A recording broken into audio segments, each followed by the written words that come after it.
Welcome, my name is Jocelyn and today I thought I would update you on my project pan for the year. I am project panning one palette and a rotating Super Shock shadow throughout the year. So once I hit pan on a Super Shock shadow, I rotate it out and rotate a new Super Shock shadow in.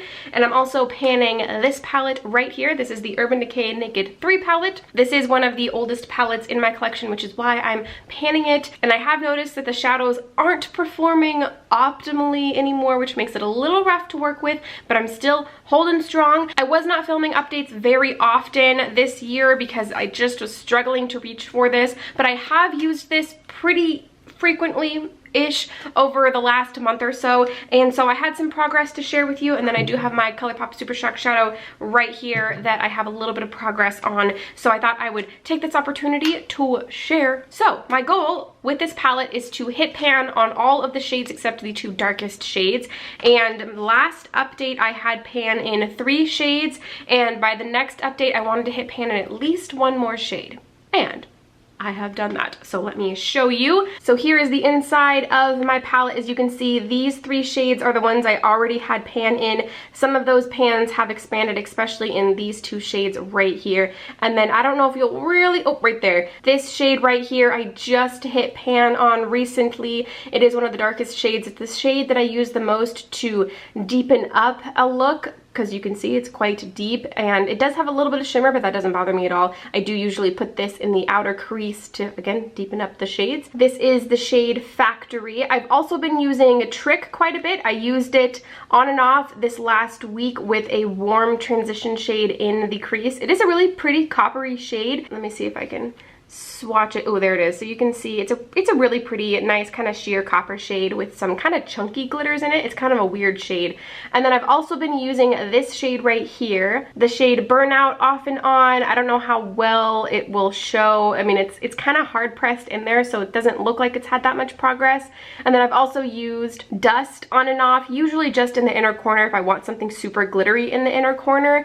And I think that's kind of it. I might have used this shade once or twice. Haven't really used this shade much. Haven't expanded the pan too much in this shade. And then I haven't really used these 2. I've used this one a little bit for lining purposes. And then I don't know if I mentioned it already, but I haven't really used this shade either. But I did hit pan on a new shade, which is very exciting, and I've dipped into these 2 shades quite a bit. So I think that the next one I want to try and hit pan on is this one right here, the shade Trick, just because we're in summer right now, so these warm coppery tones are kind of right up my alley, but we'll see.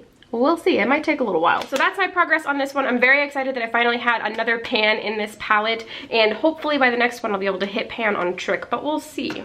Next, like I mentioned at the beginning of the video, I am project panning my Super Shock shadows, and my goal with the Super Shock shadows in my collection is to hit pan on all of them. Not just to hit pan, but in the center of all of the Super Shock shadows, there's like a little raised disc that is, you know, the base of the pan, and so my goal is to expose that entire little disc.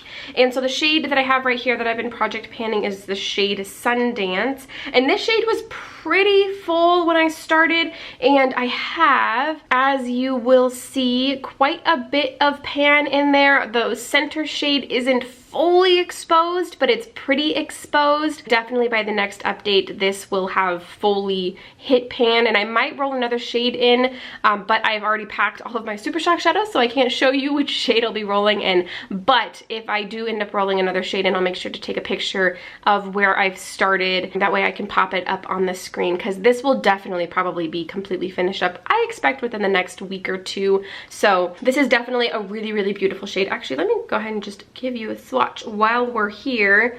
It's a really, really pretty soft coppery color. Oh, it's so beautiful. I love this shade so much. Definitely highly recommend this Super Shock shadow. So that is my update for my Pan That palette for the year of 2019. I think this is going up sometime in August. It's August right now. Hopefully in the next week or so. I hope that you enjoyed. I feel pretty good about my progress. I've been using this a lot more like I wanted to in my last update, because I hadn't used it very much between my last update and the one before that, and there had been quite a gap. So I feel good about this. I'm excited about my progress, and I hope you enjoyed this update. If you liked this video, don't forget to give it a thumbs up. I have lots of other project pan and declutter videos and stuff like that on my channel, so if you like those things, you might like my channel. Definitely consider subscribing. All of those buttons are down below, and I think that's everything I have for you today. Thank you so much for watching, and I will see you in the next one.